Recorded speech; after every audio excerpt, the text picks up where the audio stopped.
Hi friends, அனைவருக்கும் வணக்கம். இது Ceylon Tamil technician YouTube channel. இந்த யூடியூப் சேனலூடாக டெக்னிக்கல் சம்மந்தமான வீடியோஸ்களை உங்களுக்கு ஷேர் பண்ணிட்டு இருக்கேன். இந்த சேனல் க்ரோத் ஆகிறதுக்கு உங்களுடைய ஹெல்ப் தேவை. 4000 வாட்ச் ஹவரும் 1000 சப்ஸ்கிரைபரும் கம்ப்ளீட் பண்ணினா தான் இந்த சேனலை க்ரோத் ஆகி முன்னே கொண்டு போக முடியும். இதுக்கு உங்களுடைய ஹெல்ப் தேவை. இந்த சேனலுக்கு சப்ஸ்கிரைப் பண்ணுங்கள், லைக் பண்ணுங்கள், பிடிச்சிருந்தா ஏதாவது கருத்துக்கள் சொல்லணும்னா கமெண்ட்ஸ் பண்ணுங்கள். உங்களுடைய ஃப்ரெண்ட்ஸ்களுக்கு இந்த சேனலை ஷேர் பண்ணுங்கள். சப்ஸ்கிரைப் பண்ணும்போது அருகில் உள்ள பெல் பட்டனை கிளிக் பண்ணி வாழ்ந்து கொடுத்து உங்களுடைய சப்போர்ட்டை இந்த சேனலுக்கு கொடுங்க. இன்றைக்கு பார்க்க போகிறது ஒரு AHUJA ஆம்பிளிஃபையர் பவர் வரையில் அந்த பவர் என்ன ரீசனுக்காக வரலைன்றதை இந்த வீடியோவோட பாருங்கள். பார்த்து நீங்களும் பயனடைங்க. தேங்க்யூ.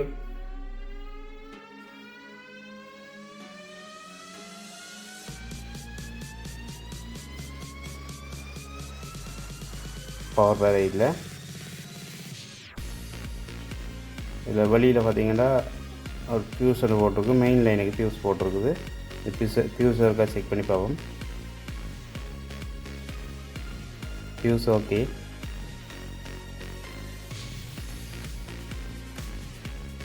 நெக்ஸ்ட் கவரை ரிமூவ் பண்ணிவிட்டு இனி உள்ளுக்கு தான் பார்க்கணும்.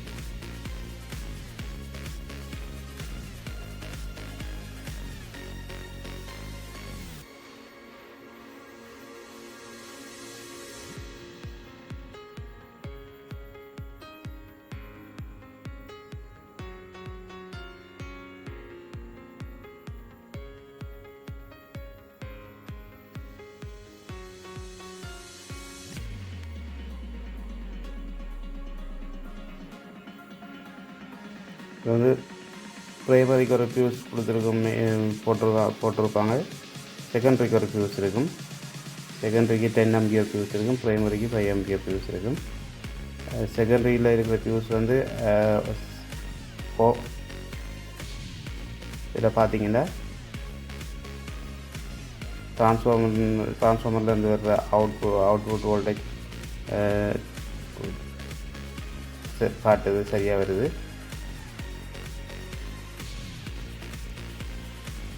12 வோல்டேஜுக்கு 14 வோல்டேஜ் காட்டுது. ஓகே.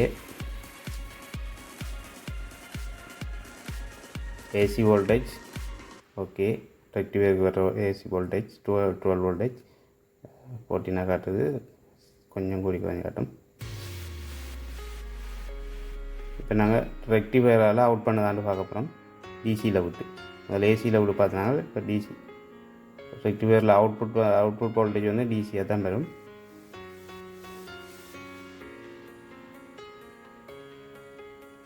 டிசி 2.8 வோல்டேஜ் வருது. இப்போ எங்களுக்கு வர வேண்டியது 12 வோல்டேஜ், அதாவது 14 வோல்டேஜ் அவுட்புட் வரணும். ஆனால் 2.8 தான் வருது. அதாவது இது ரெக்டிஃபையரை தான் நாங்கள் செக் பண்ணோம். ரெக்டிஃபையர் ஷார்ட்டாக இருக்கும், அல்லது ரெக்டிஃபையருக்கு அங்கால இருக்கிற வேறு ஏதாவது ஷார்ட்டாக இருக்கும். இதை நாங்கள் கண்டுபிடிக்கிறதுக்கு ரெக்டிஃபையரில் அவுட்புட் ப்ளஸ் வோல்டேஜுக்குரிய அவுட்புட்டு அந்த கனெக்ஷனை ரிமூவ் பண்ணிவிட்டு நான் டெஸ்ட் பண்ணி பார்ப்போம்.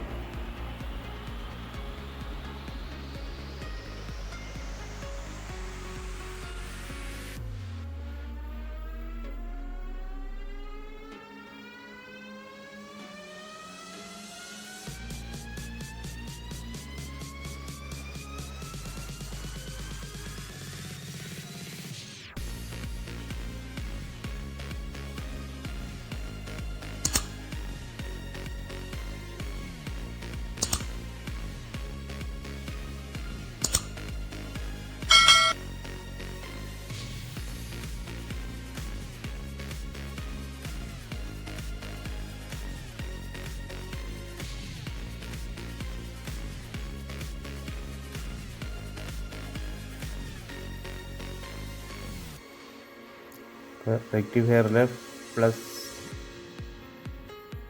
மைனஸ் பாடியில் பிடிச்சிட்டு ரெக்டிஃபையர் இந்த ப்ளஸில் அவுட்புட்டில் செக் பண்ணி பார்ப்போம். எத்தனை வோல்டேஜ் வருதுன்னு.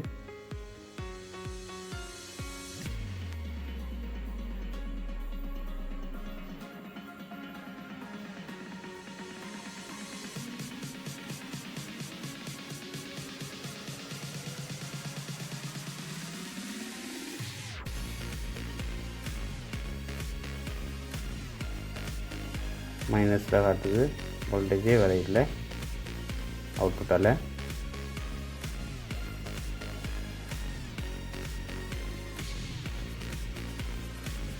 அவுட்புட் வோல்டேஜ் எங்களுக்கு வரையில்லை.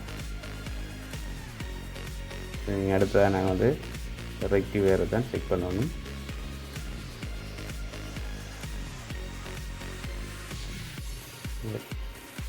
AC voltage, input AC voltage கரெக்டாக வர்ற வழியாக ரெக்டிஃபையர் வந்து அவுட்புட் வோல்டேஜ் வரையில்லை.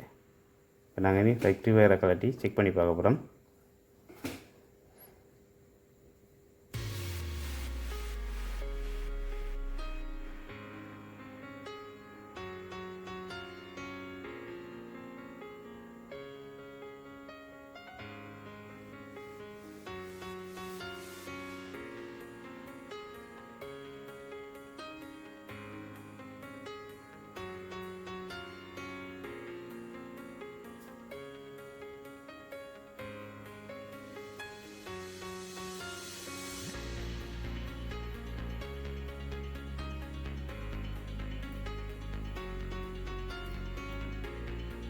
இதிலிருந்து எங்களுக்கு கன்ஃபார்மாக தெரியுது ரெக்டிஃபையர் தான் டேமேஜ் ஆகிருக்குமெண்டு.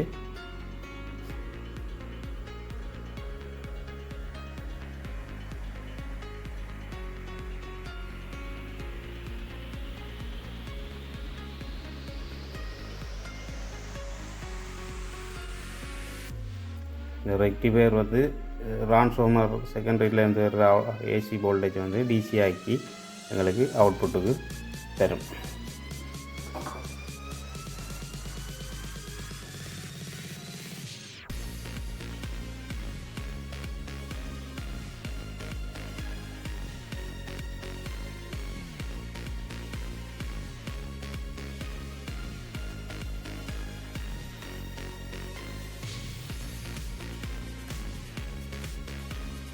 இந்த ஒரு எலக்ட்ரானிக்ஸ் பொருட்களும் வந்து டிரெக்டாக ஏசி வோல்டேஜில் வந்து வேலை செய்யாது. அது டிசி ஆக்கி டிசி வோல்டேஜ் தான் கூடுதலாக எல்லா எலக்ட்ரானிக்ஸ் போர்டுகளும் வேலை செய்யும். அதுக்கு தான் இந்த ரெக்டிஃபையர் சொல்கிற 4 டயோட்டை ஒன்றா சேர்த்து உருவாக்கினா இந்த ரெக்டிஃபையர். பாலச்சீராக்கி ஸ்விட்ச் rectifier.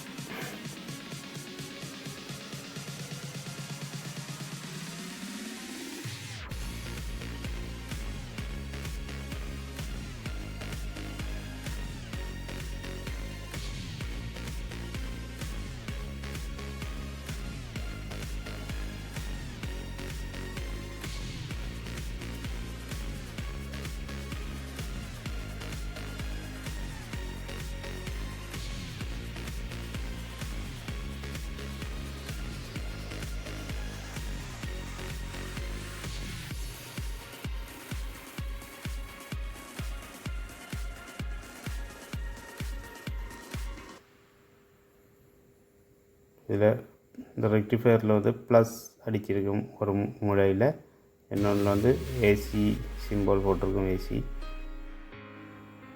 மீட்டருண்ட red colour red plus test பாயிண்ட்டை வந்து மீட்டரை ரெக்டிஃபையரில் ப்ளஸில் பிடிச்சி கொண்டு மற்ற 3 காலுக்கு மைனஸை பிடிக்கல காட்டும்.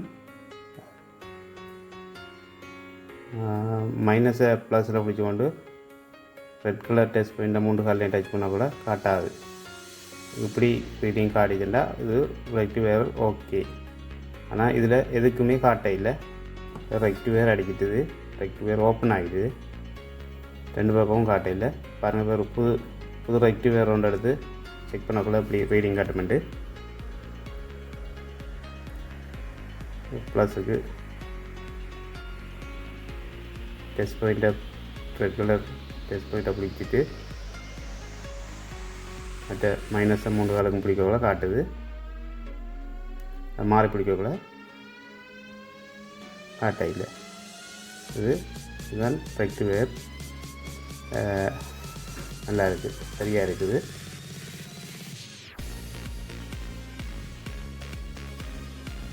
இது ஓப்பன் ஆகிடுச்சு. இது ஷார்ட்டண்டா லீக்கேஜண்டா கொஞ்சம் குறைவாக காட்டும். ஷார்ட்டண்டா 2 பக்கமுமே மீட்டர் அந்த 2 பக்கத்துக்குமே ஷார்ட் ரீடிங் காட்டும். ரெண்டு பக்கம் மீட்டர் பாயிண்ட் 2 பக்கம் மாறி மாறி பிடிச்சாலும் ரீடிங் காட்டிச்சுண்டா அது ஷார்ட். லீக்கேஜண்டா கொஞ்சம் ஒரு காலுக்கு 2 காலுக்கு லீக்கேஜ் ஆகிட்டா கொஞ்சம் காட்டும், அது லீக்கேஜ்.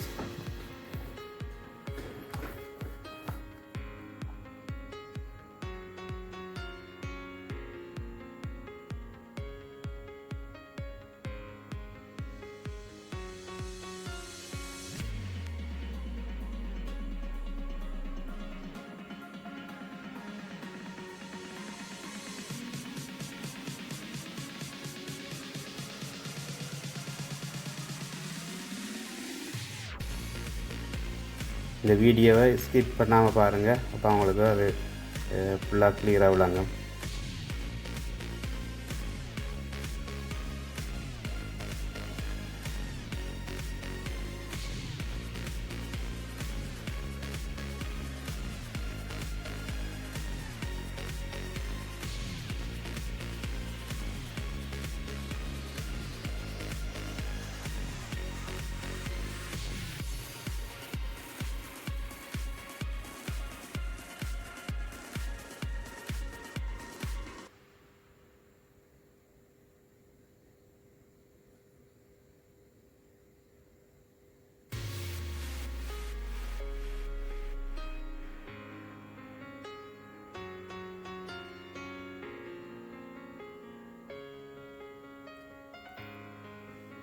ப்ளஸ் இந்த ப்ளஸுக்கு ஆப்போசிட்டாக வந்து மைனஸ் இருக்கும். ஏசி போடுறது அடுத்த ப்ளஸுக்கு நேர பக்கத்தில் அது வந்து அதுக்கு ஆப்போசிட்டாக இருக்கிற அந்த மற்ற மூலையில் வந்து ரெண்டும் ஏசி லைனை நாங்கள் இன்புட் பண்ணணும்.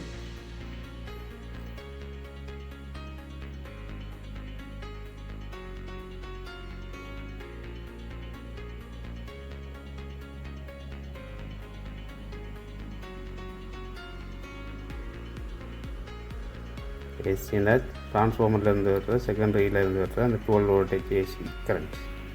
மெயின் லைன் இல்லை, 220 இல்லை.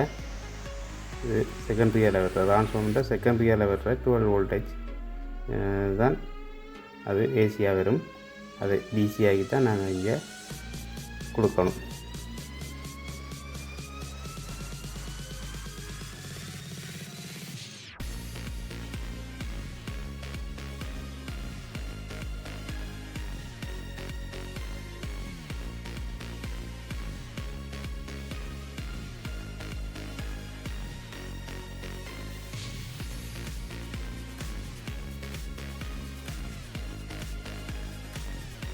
இதில் பவர் பிரச்சனை வர்றதுக்கு வேறு காரணங்கள் இருக்குது.